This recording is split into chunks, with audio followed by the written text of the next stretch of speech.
Oh, assalamualaikum. Waalaikumsalam warahmatullahi Oh, wabarakatuh. Ahlan wa sahlan. Baik Ustadz, mungkin perkenalan dulu aja Ustadz. Silakan ya. persilakan. Bismillahirrahmanirrahim. Allahumma salli ala Sayyidina Muhammad wa ala ali Sayyidina Muhammad. Alhamdulillahirabbil alamin. Alhamdulillah hari ini Ana bisa bertatap muka dengan para guru-guru dan para siswa-siswa dari Manfaat Jakarta. Perkenalan tadi disuruh sama Ustadz. Nama Ana sebenarnya panjang, namanya Urwatul Wuthqa. Terus panggilannya Urwah. Ana angkatan 2010. Dan dulu waktu kelas 1 SMA ya, sempat dipegang wali kelasnya sama Bu Lisnur. Makanya beberapa waktu lalu Bu Lisnur ngabarin kan, insyaallah mudah-mudahan bisa sharing. Terus apa lagi ya, aktivitas di Manfaat dulu di Rohis, di Forum Mudzakarah isi kandungan Al-Quran, juga di Basket Almot. Dulu di Manfaat jurusan Bahasa Arab, kemudian lanjut di UIN Syarif Hidayatullah Jakarta, ambil juga jurusan Sastra Arab, kemudian lanjut S2 di Perguruan Tinggi Institut Perguruan Tinggi Ilmu Quran PT IKI Jakarta. Alhamdulillah sudah lulus dan mudah-mudahan bisa lanjut ke dokter, minta doa dari teman-teman semua. Kira-kira itu perkenalan Ustaz. Amin rabbal alamin. Barakallahu fiik. Syukran lakum ya Ustadz Ruwa. Ya, mungkin kita lanjutkan langsung ke materi. Kami silakan Ustadz Ruwa untuk menyampaikan materinya. Terima kasih. Silakan Ustadz. Ya, bismillahirrahmanirrahim. Karena beberapa waktu lagi insya Allah kita akan sampai pada bulan Ramadan. Oleh karena itu temanya tentang tilawah, meraih keberkahan tilawah di dalam Ramadan. Apa itu tilawah sih? Tilawah itu apa? Ya, membaca Quran sebenarnya. Tilawah itu alladzina yatluna kitaballah wa aqamus shalah.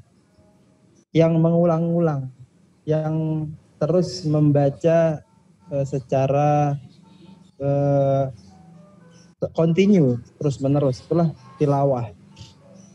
Nah, sebelum masuk ke pembahasan meraih keberkahan tilawah, sebenarnya kita harus tahu juga kenapa sih kita harus baca Quran, ya kan? Kenapa sih kita harus berinteraksi dengan Quran? Kenapa kita harus berteman dengan Al-Quran? Kenapa kita harus bersahabat dengan Al-Quran? Tidak hanya di Ramadan aja, walaupun Ramadan sebenarnya adalah momen di mana kita lebih intim dengan Al-Quran, agar di bulan-bulan selanjutnya keintiman kita dengan Al-Quran tidak berkurang. Nah, untuk bulan Ramadan ini ada baiknya kita maksimalkan dengan target-target tilawah.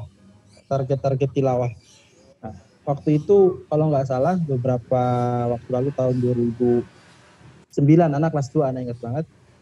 Jadi dari siswa Manfaat itu yang bisa khatam satu kali diapresiasi oleh sekolah kalau nggak salah. Terus yang 2 kali diapresiasi, yang 3 kali juga diapresiasi, beda apresiasinya. Waktu itu kalau nggak salah dikasih hadiahnya berupa uang kalau nggak salah. Nah, itu kan karena ada hadiahnya, karena ada iming-imingnya. Nah, kita sebagai seorang muslim sebenarnya membaca Quran itu adalah suatu kewajiban. Kenapa kewajiban? Bayangin saja kita kalau lihat sejarah bagaimana Al-Quran itu sampai kepada kita. Al-Quran yang kita baca hari ini adalah Al-Quran yang tidak serta-merta ada dalam buku atau berupa lembaran-lembaran yang disamak dengan baik, mushaf seperti itu. Dulu ketika Rasulullah Shallallahu Alaihi Wasallam wafat, para sahabat bingung. Bagaimana kondisi Al-Quran. Bagaimana Al-Quran ini akan bertahan sampai generasi-generasi berikutnya. Sedangkan Rasulullah SAW wafat. Apalagi setelah Rasulullah SAW wafat, terjadi perang Yamamah atau perang melawan kaum murtadin. Waktu itu ada Musailam al-Kadzab dan banyak nabi-nabi palsu yang diperangi oleh Khalifah Abu Bakar As-Siddiq. Dan pada perang itu sekitar 70 hafiz Al-Quran meninggal dunia. 70 orang hafiz Al-Quran meninggal dunia, dan itulah menimbulkan kekhawatiran kepada Khalifah saat itu, Abu Bakar As-Siddiq dan Umar bin Khattab. Umar bin Khattab sebagai tangan kanannya Abu Bakar As-Siddiq ya, memiliki kekhawatiran. Akhirnya beliau sampaikan kepada Abu Bakar As-Siddiq, wahai Khalifah, bagaimana Al-Quran akan sampai kepada generasi-generasi setelah kita, sedangkan para hufaz hari ini meninggal dunia. Oleh karena itu, Umar bin Khattab mengajukan kepada Khalifah Abu Bakar, bagaimana kalau kita bikin panitia untuk pengumpulan Al-Quran. Panitia pengumpulan Al-Quran. Karena apa? Karena Umar bin Khattab itu khawatir Quran ini nggak sampai kepada kita semua. Apalagi dalam sejarah kan kita bisa lihat bahwasanya seorang Umar bin Khattab itu pada masa kekhalifahannya itu visinya besar untuk berdakwah, memperluas wilayah Islam saat itu. Itulah Umar bin Khattab. Namun jawaban Abu Bakar As-Siddiq atas ide Umar bin Khattab itu, beliau khawatir karena apa? Ini belum pernah dilakukan oleh Nabi Muhammad SAW. Kalau itu kata Abu Bakar As-Siddiq. Ini Nabi belum pernah lakukan, yaitu pengumpulan Al-Quran. Pengumpulannya gimana? Bukan pengumpulan dengan kertas-kertas yang ada saat ini, pengumpulannya dengan tulang belulang, yang di sana ada tulisan-tulisan Al-Quran yang ditulis para sahabat. Jadi dulu para sahabat itu ketika mereka menghafal, menyetorkan hafalannya kepada Nabi Muhammad SAW, di rumah mereka menulis sendiri. Mereka menulis sendiri di kulit-kulit unta, di pelepah-pelepah kurma, agar hafalannya tidak hilang. Walaupun Nabi tidak menyuruh untuk menulisnya. Tapi inisiatif para sahabat sendiri agar tidak hilang hafalannya, mereka menulis. Akhirnya awalnya Abu Bakar As-Siddiq tidak setuju dengan ide itu. Namun karena Umar bin Khattab bersikeras untuk tetap melakukan pengumpulan Al-Quran dan merayu Abu Bakar As-Siddiq, akhirnya Abu Bakar As-Siddiq, oke lah, kalau begitu kita bentuk panitia pengumpulan Al-Quran. Dan ditunjuklah seorang pemuda yang mungkin hafalan Al-Qurannya, yang lancar hafalan Al-Qurannya, yang terkenal dengan kemahiran yang membaca Al-Quran dan menghafal Al-Quran, yaitu Zaid bin Thabit. Ditunjuk oleh Abu Bakar As-Siddiq dan Umar bin Khattab untuk memimpin pengumpulan Al-Quran. Ini sejarahnya dahulu ya. Akhirnya dikumpulkanlah seluruh sahabat-sahabat yang mempunyai tulisan-tulisan Al-Quran di berbagai jenis media kulit-kulit, pelepah-pelepah kurma, ataupun masih banyak lagi. Kemudian dikumpulkan di rumah Hafsah. Di rumah Hafsah ditaruh, ibaratkan dalam sebuah rumah, ditaruh di salah satu kamar itu Quran. Tapi bukan berupa Al-Quran yang mushaf hari ini, yang luar biasa, sama kayak bermacam-macam warnanya. Kalau dulu ya berupa tulang belulang, kulit-kulit unta dan sebagainya. Kemudian pada episode pengumpulan itu ditunjuknya Zaid bin Thabit untuk mengumpulkan Al-Quran. Ada salah satu ungkapan dari Zaid bin Thabit yang sangat luar biasa. Apa ungkapannya? Beliau ketika disuruh memimpin pengumpulan Al-Quran itu, Zaid bin Thabit berkata, wahai Khalifah Abu Bakar, wahai Khalifah, kalau saja engkau menyuruhku untuk memindahkan Bukit Uhud, itu tidaklah berat bagiku daripada aku harus memimpin pengumpulan Al-Quran ini. Berarti beban kepada Zaid bin Thabit saat itu luar biasa. Dan ungkapan itu ya, sangat luar biasa menurut saya. Karena apa ya? Zaid bin Thabit memilih memindahkan Bukit Uhud, ya, teman-teman yang sudah umrah ataupun yang belum, mudah-mudahan bisa nanti insya Allah sampai ke Bukit Uhud. Beliau lebih memilih memindahkan Bukit Uhud. Nggak apa-apa deh, ya Khalifah, engkau suruh aku memindahkan Bukit Uhud daripada aku memimpin pengumpulan Al-Quran ini. Karena apa? Karena begitu berat. Karena para sahabat dahulu itu luar biasa visioner. Mereka takut salah, mereka takut maksiat. Nah, akhirnya ungkapan-ungkapan itu yang bisa kita renungi. Bahwasanya para sahabat dahulu itu 1400 tahun yang lalu sudah memikirkan Al-Quran ini sampai kepada kita. Nah, kemudian pada zaman Utsman bin Affan dilegalkan namanya Rasam Utsmani, mushaf standar Utsman bin Affan, mushaf Utsmani, Khalifah Utsmaniyah.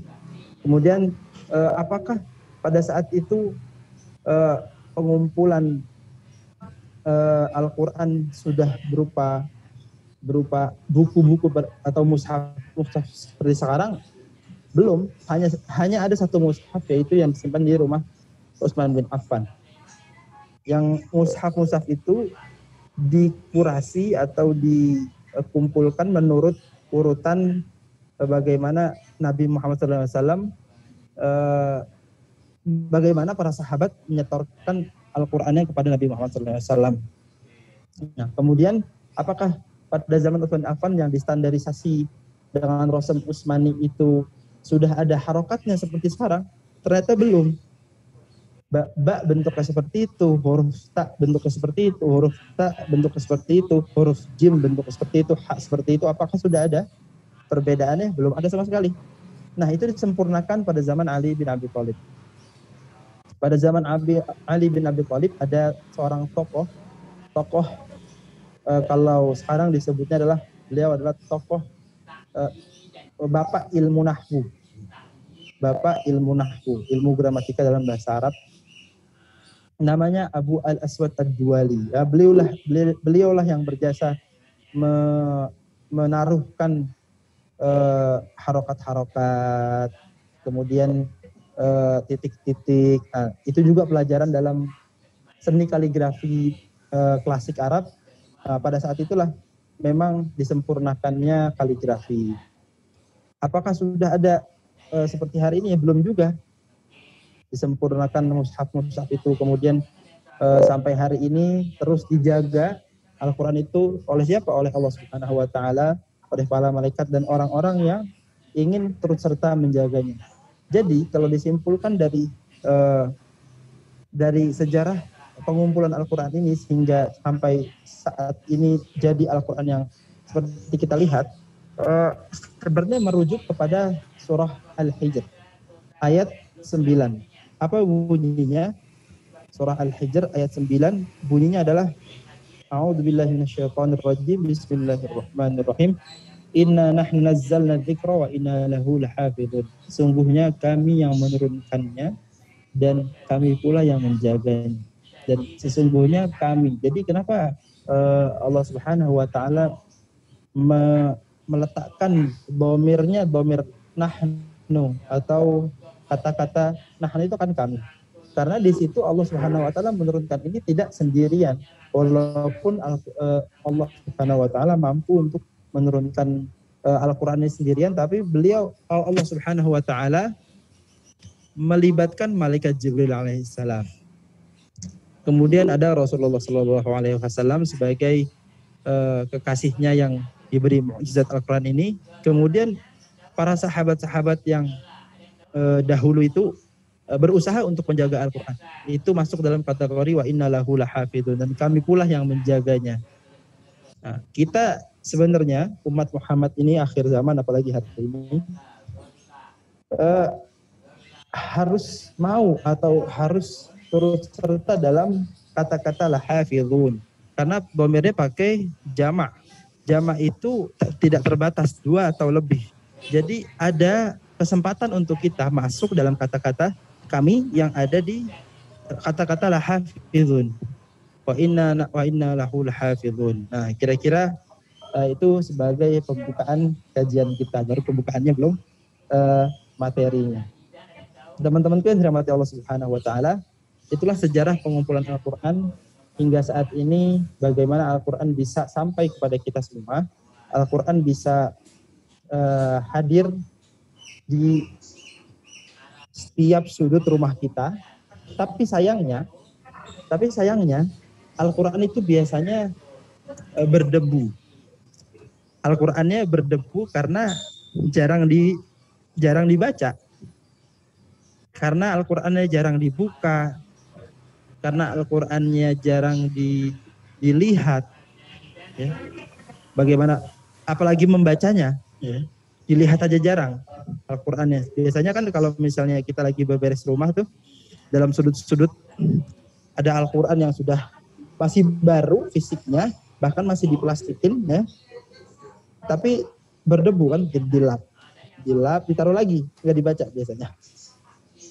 Itulah kenyataan yang kita hadapi sekarang di rumah-rumah kita, termasuk rumah saya sendiri. Untuk sebagai pengingat, bagaimana kita bisa menghargai Al-Quran, bagaimana kita bisa bisa mencintai Al-Quran. Karena apa? Al-Quranul Karim itu adalah suatu warisan yang diwariskan oleh Nabi Muhammad SAW untuk kita umatnya. Seorang yang mendapatkan warisan biasanya dia akan bergembira. Ya, misalnya nih ada satu keluarga, kemudian ayah dari keluarga itu atau orang tuanya mempunyai banyak harta, kemudian meninggal, akhirnya anak-anaknya mendapatkan warisan secara tiba-tiba gitu ya, mendapatkan harta yang banyak. Wah, mereka langsung senang, gaya hidupnya berubah, kemudian semua yang di sekitarnya berubah, mungkin bisa kendaraannya berubah, rumahnya berubah, cara berpakaiannya berubah. Itu ketika mendapatkan warisan. Al-Quran pun seperti itu. Al-Quran ini warisan terbesar, warisan Nabi Muhammad SAW yang ditinggalkan oleh Nabi Muhammad SAW. Ketika kita memakai ini sebagai pedoman kita dalam menjadi kehidupan, dalam menjalankan kehidupan, pasti hidup kita akan berubah. Pasti hidup kita akan berubah, dan berubahnya untuk apa? Pasti menjadi lebih baik dan lebih baik setiap harinya. Teman-temanku yang dirahmati Allah Subhanahu wa taala,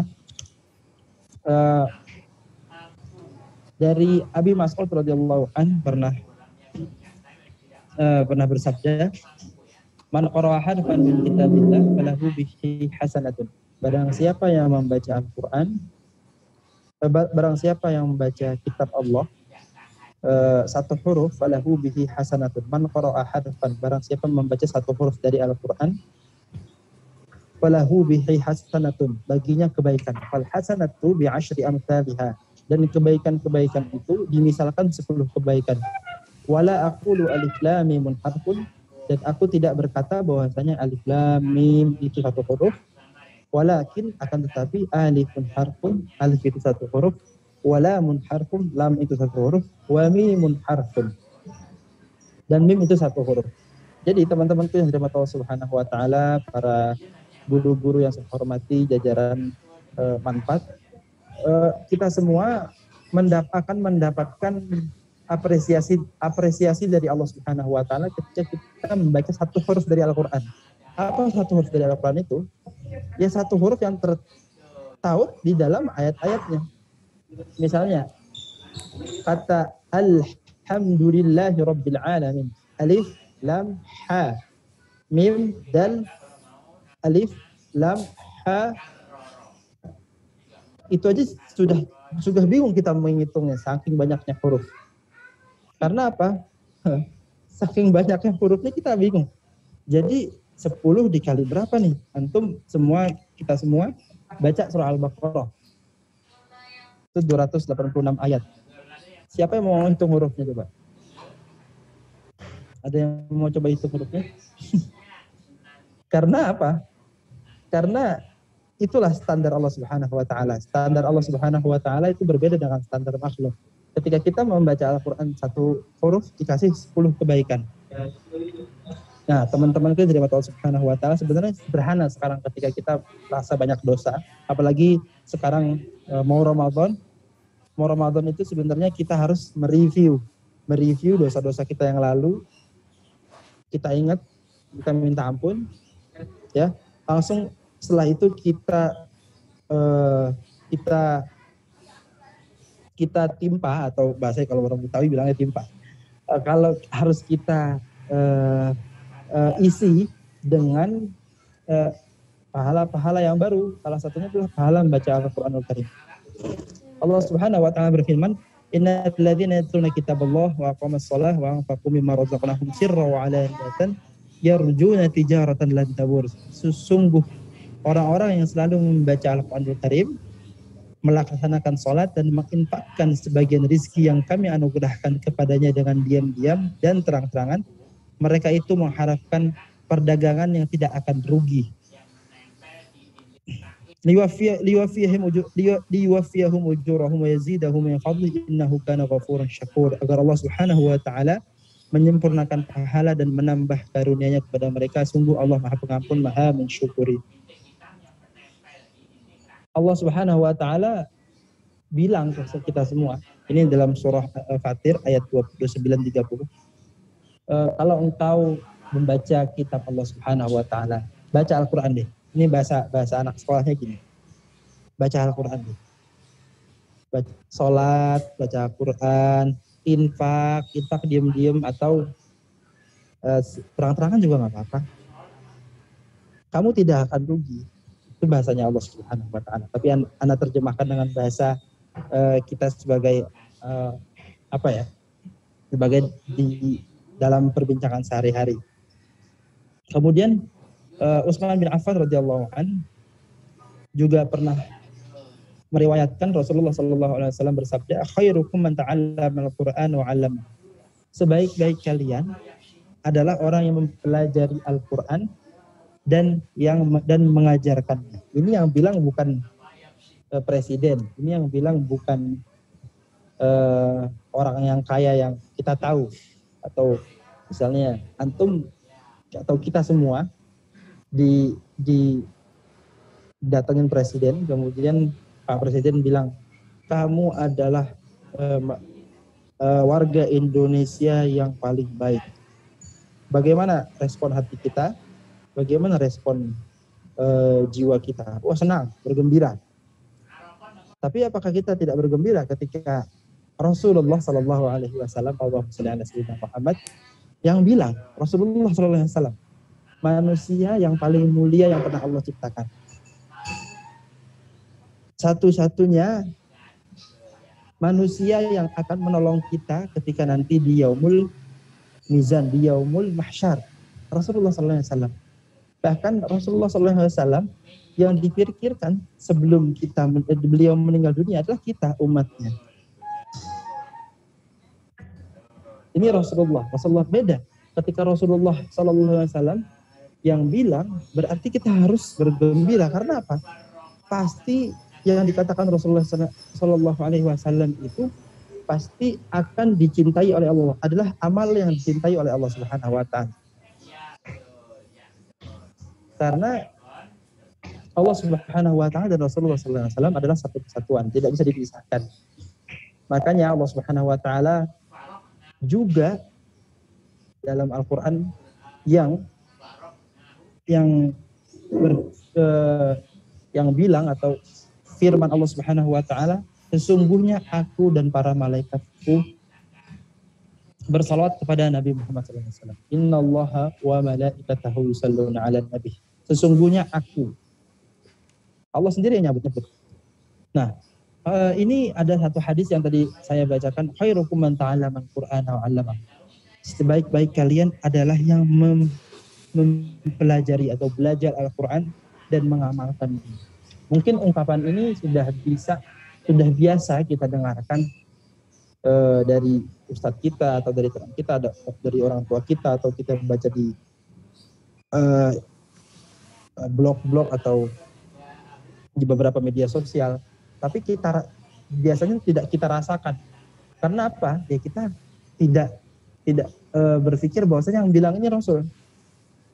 Kalau Rasul yang bilang, kita laksanakan. Kita diapresiasi oleh Rasulullah SAW, pasti kita diridhoi Allah Subhanahu Wa Taala. Ketika kita diridhoi oleh Allah Subhanahu Wa Taala, pasti kehidupan kita akan menjadi baik, menjadi tenang, menjadi sejahtera, menjadi berkecukupan. Karena apa? Kita cari ridhonya Allah Subhanahu Wa Taala, pasti Allah Subhanahu Wa Taala berikan apa yang kita butuhkan. Itulah Allah Subhanahu Wa Taala. Khairukum man ta'allama al-Qur'ana wa 'allamahu. Kemudian ada hadis yang coba saya bacakan lagi. Ini adalah hadis dari Aisyah radhiyallahu anha.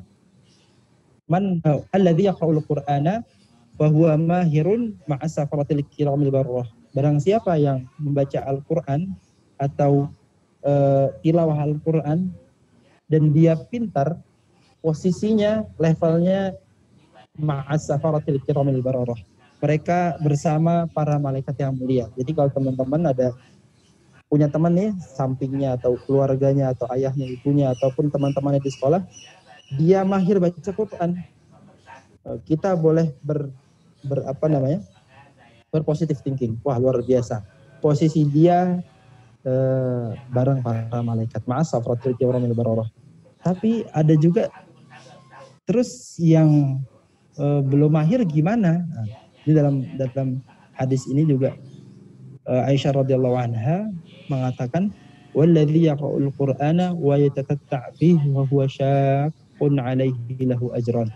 Barang siapa yang membaca Al-Qur'an, wa yatatatta' itu artinya adalah terbata-bata. Barang siapa yang membaca Quran tapi dia terbata-bata, wa huwa syaqqun 'alaihi wa yatatatta' fi wa huwa syaqqun 'alaihi. Adapun orang yang baca Al-Qur'an dengan terbata-bata dan susah payah, mereka akan mendapatkan dua pahala, yaitu yang pertama pahala mendapatkan pahala membacanya, yang kedua pahala bersusah payah. Jadi baikan yang mana? Kalau dalam pengajian gitu. Jadi kita nggak harus jago kan. Kita kalau jago atau mahir jadinya pahala kita sedikit. Bukan seperti itu cara berpikirnya. Ya, dua-duanya adalah satu kebaikan. Pasti yang paling baik adalah ketika kita mahir. Karena apa? Kalau mahir ya pasti bersama malaikat. Kalau bersama malaikat pasti insya Allah malaikat itu jauh dari dosa, tidak ada nafsunya. Itu terjaga. Insya Allah mudah-mudahan kita semua bisa diberi kesempatan untuk mahir membaca Al-Quran. Kemudian ada hadis juga yang menyebutkan, ini diriwayatkan oleh Umar bin Khattab, Innallaha ta'ala yarfa'u bihadzal kitabi aqwaman wa yada'u bihi akhirin. Sesungguhnya Allah meninggikan derajat sebagian kaum dengan Al-Quran dan merendahkan derajat kaum yang lain dengannya. Nah, banyak sekali keutamaan dalam membaca Al-Quran. Ya, baca Al-Quran. Ini keberkahan Ramadan. Ini ada lagi satu hadis diriwayatkan dari Abi Sa'ad Al-Khudri dari Nabi Muhammad SAW. Yaqulu ya Ar-Rabb man syaghala al-Quran wa dzikri an mas'alati a'taituhu afdala ma a'tis sa'ilin wa fadlu kalamillah ala sa'iril kalam fa fadlillahi ta'ala ala sa'iril khalqih. Allah Subhanahu wa taala berfirman, ini adalah salah satu hadis qudsi. Siapa yang sibuk membaca Al-Qur'an dan berzikir kepadaku sehingga tidak sempat meminta kepadaku. Barang siapa yang baca Al-Qur'an sampai tidak sempat meminta atau tidak sempat berdoa lah kepada Allah Subhanahu wa taala karena terlalu banyak baca Qur'annya, maka akan kuberikan sebaik-baik apa yang kuberikan kepada orang yang meminta. Jadi ketika kita baca Quran, kemudian kita tidak meminta kepada Allah Subhanahu wa taala atas permintaan-permintaan kita, tapi dengan syarat karena membaca Al-Quran terlalu banyak, kemudian hingga kita lupa meminta untuk berdoa kepada Allah Subhanahu wa taala, Allah Subhanahu wa taala akan kabulkan sebaik-sebaik pengabulan atas permintaan. Sedangkan keutamaan dari firman Allah Subhanahu wa taala, di antara seluruh perkataan seperti keutamaan Allah Subhanahu wa taala atas seluruh ciptaannya. Allah Subhanahu wa taala berfirman, ini luar biasa. Ini hadis qudsi. Jadi kalau kita enggak, ibaratnya gini, kalau kita ngobrol sebagai anak SMA gitu ya, bro, baca Quran itu yang banyak. Nanti nggak doa nggak apa-apa. Nanti Allah kabulin apa yang akan diminta sama lo. Kira-kira gitu.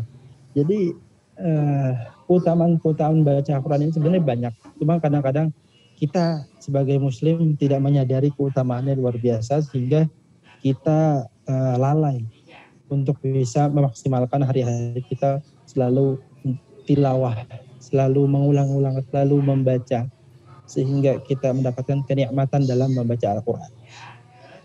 Nah, kira-kira sampai saat ini itu dulu yang bisa Anda sampaikan. Mungkin selanjutnya pertanyaan ataupun diskusi lebih lanjut dari moderator yang bisa Anda coba